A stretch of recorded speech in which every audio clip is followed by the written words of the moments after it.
Ok, du coup on continue.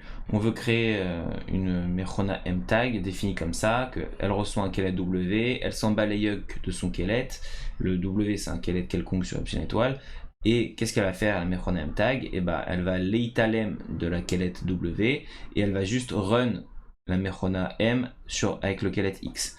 Si ça s'arrête, ça veut dire que ça appartient à HP, donc Mekabel. Si ça s'arrête pas, ça appartient pas à HP, donc pas Mekabel.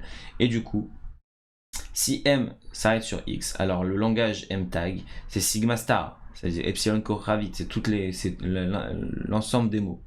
Et si M ne s'arrête pas sur X, alors lmtag est la safa vide. Pourquoi? Parce que, en particulier, elle contient pas le mot vide. Ok, donc non seulement c'est la safa vide, et en plus, en particulier, elle contient pas le mot vide.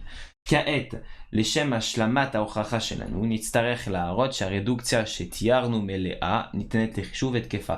Donc, on a établi le lien entre HP et la Mechona. Ok, on a dit quand ça appartient à HP, le kelet, quand l'encodage MX appartient à HP, c'est-à-dire que M s'arrête quand tu donnes input X, et du coup ça implique que la fonction transforme cet encodage en un encodage M qui correspond à une Mechona dont la Safa contient epsilon, et inversement, si ça n'appartient pas, alors ça n'appartient pas. Donc on a établi un lien entre HP et epsilon koravit. Enfin, L epsilon. Et du coup, désolé si c'est pas clair, même moi je m'embrouille un peu. Du coup, maintenant on veut démontrer que la reductia, elle est valide. Comment on définit? On a dit qu'une reductia, elle avait trois choses à vérifier: Melea, Nitenet Lechishuv, Vetkefa. Donc la reductia elle est Melea et Nitenet Lechishuv, car on a appris qu'on peut encoder et décrire les coded Tiur shel Mechona Turing. Donc on peut encoder une Mechona Turing, du coup elle est Melea et Nitenet Lechishuv. Maintenant on va démontrer quelle est Tkefa. C'est quoi Tkefa? C'est que si le kelet appartient à HP, alors l'encodage mtag appartient à l'epsilon. Et si inversement, l'encodage n'appartient pas à HP, alors l'encodage de la Mechona mtag n'appartient pas à L epsilon. Donc si MX appartient à HP, ça veut dire que M il s'arrête sur X. Et si M il s'arrête sur X, on a défini mtag tel que dans ce cas-là, mtag accepte tous les inputs. Et si mtag accepte tous les inputs, ça veut dire que epsilon il fait partie de ces inputs-là, donc epsilon appartient à L mtag, et du coup, l'encodage de mtag appartient à L epsilon, car c'est comme ça qu'on a défini L epsilon. Et c'est exactement pareil pour l'inverse, pour quand l'encodage de mx n'appartient pas à HP. Ok. Donc ça, c'était Tirgoul 1. Tirgoul Stein, on va essayer de le faire, elle n'a pas fait en cours, elle s'est arrêtée à la fin du Targil 1, pardon. Et du coup, c'est quoi? C'est L epsilon, L infini. C'est tous les encodages de M tels que la quantité de Lm est égale à epsilon. Donc la Safa n'est pas dans RE, c'est ça qu'on veut démontrer. Et pour ça, on va utiliser la reductia HP mashlim, Nitenet la reductia, les L N Sophie. Donc HP Mashlim, on a démontré qu'il n'appartenait pas à RE. De la même manière, quand tu as un truc à gauche qui n'appartient pas à une marlaka, si la reductia est avérée, alors la safa de droite non plus n'appartiendra pas à la marlaka. Donc on veut qu'il y ait deux choses vérifiées, que si M ne s'arrête pas sur X, alors mtag mekabelet, donc ça c'est HP Mashlim. Si M s'arrête sur X, alors mtag mekabelet safa sofit. Mekabet Safa Ensofit, ok, et Safa Sofit. Donc là, encore une fois, on a fait le lien entre cette Safa et cette Safa. Si M ne s'arrête pas sur X, donc si M ne s'arrête pas sur X, elle appartient pas à HP. Et si elle appartient pas à HP, elle appartient à HP Mashlim. Donc si la Mechona appartient à la HP Mashlim, on veut qu'elle reçoive que la Mechona mtag mekabelet une safa ensofit. Et si M s'arrête sur X, ça veut dire qu'elle n'appartient pas à HP mashlim, car elle appartient à HP, et du coup on veut que la Mechona mtag mekabel une safa sofit.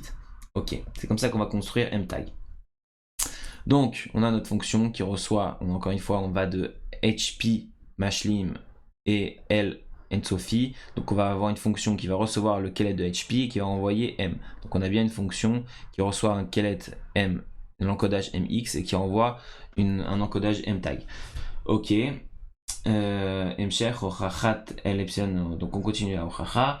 Donc on va construire mtag de cette manière. Mtag sur lequel est W, elle run. Encore une fois, là cette fois-ci, il y a un catch. Elle va pas baser l'histoire de W. Quand tu donnes un W, le mot W comme quel est à mtag, elle va run M sur X effectivement, mais elle va le faire kamut de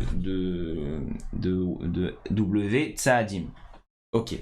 Donc si M s'arrête dans le shlav echad, alors doré, sinon mekabel. Pourquoi ça marche? Parce que si M elle s'arrête, ça veut dire que ça va arriver après un nombre naturel T kolchéou, et donc chaque mila dont la longueur sera plus petite que T va être mekabel.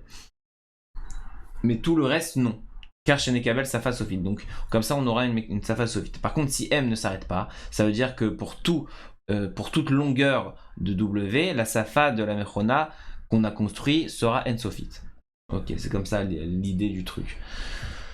Donc ensuite on vérifie Melea, Nitnet Lechishuv, etc. Donc toujours pour la même raison, elle est Melea et Nitnet Lechishuv car M-tag Metared Peula Chishuv Pshuta, Velamanu Shenitan Nekoden Mechona Turing. Donc M-tag, ça correspond à une Peula mathématique simple, et une Mechonat Turing, elle est Nitanet le Kidud.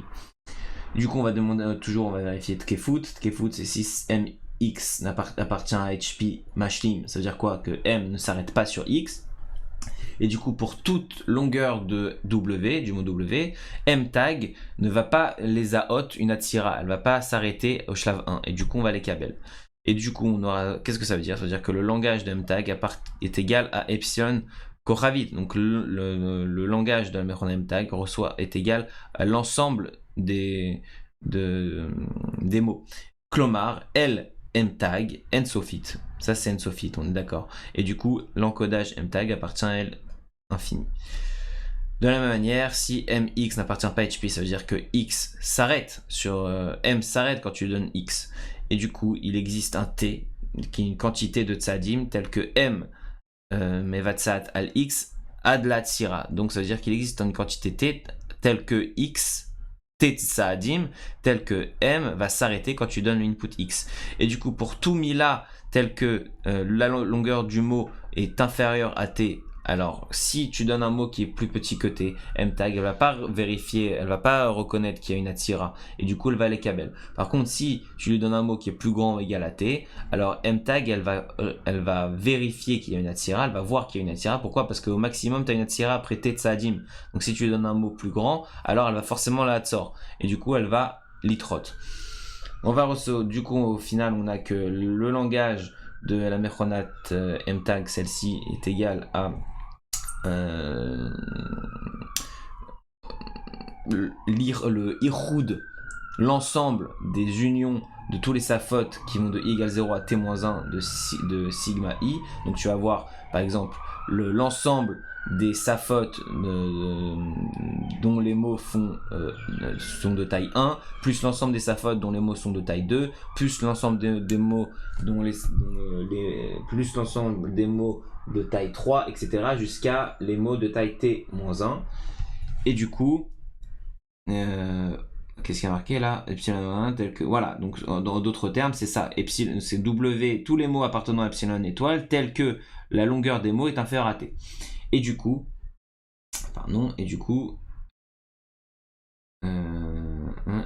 L, M-tag, sophite, ok, on a peut-être une kamut N Sophie de mots, mais on a une kamut Sophie de nombre de taille de mots, ok, on a une infinité de mots de taille 1, plus une infinité de mots de taille 2, plus une infinité de mots de taille 3, non, pardon, je dis de la merde, le nombre de mots de taille 1, il n'est pas infini sur un alphabet, et du coup, on a que M-tag, il appartient pas à L epsilon. Pourquoi? Parce qu'on a un nombre Sophie de mots de taille limite. Bon, t'as capté.